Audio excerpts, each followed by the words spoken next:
So guys, tingnan lang natin kung gaano ka-effective itong Meta Bunny Power. So, titingnan natin kung gaano tatagal itong ating power bank. So, ayan. Ano ba mga gamitin natin? Of course, ang computer and my fan. Unfortunately, ayan, computer ko. My fan. 100% siya ngayon. Tingnan natin kung gaano itatagal. Kung gaano siya katagal. I mean. Yan. Alright. Pagka may modem lang. Ngayon, pag turn on ang electric fan, kita nyo nagiging mga around 85 watts. Ayan, turn on.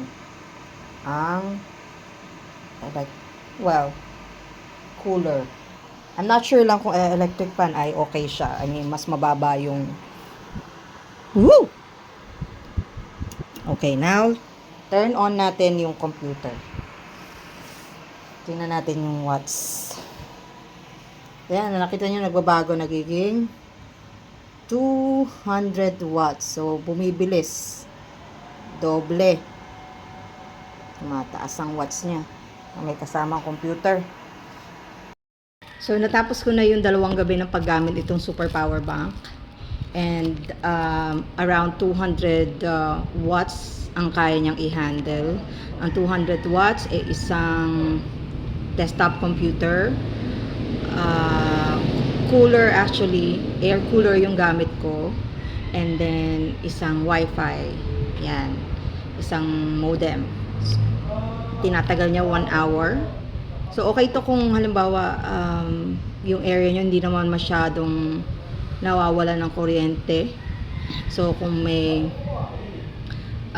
unannounced power interruption like 1 hour, and lalo na pagka working from home ka, masisave ka nito. Siguro ang advice ko lang kung gusto nyong makatipid at ito lang yung kaya ng budget nyo, ang gagamitin nyo lang is laptop at saka modem.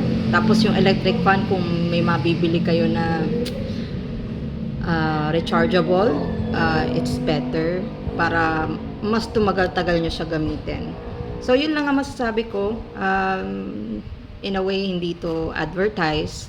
Gusto ko lang i-share yung experience ko para maging guide sa mga taong gustong bumili ng mga budget power bank or budget super power bank katulad nito. So thank you, yun lang.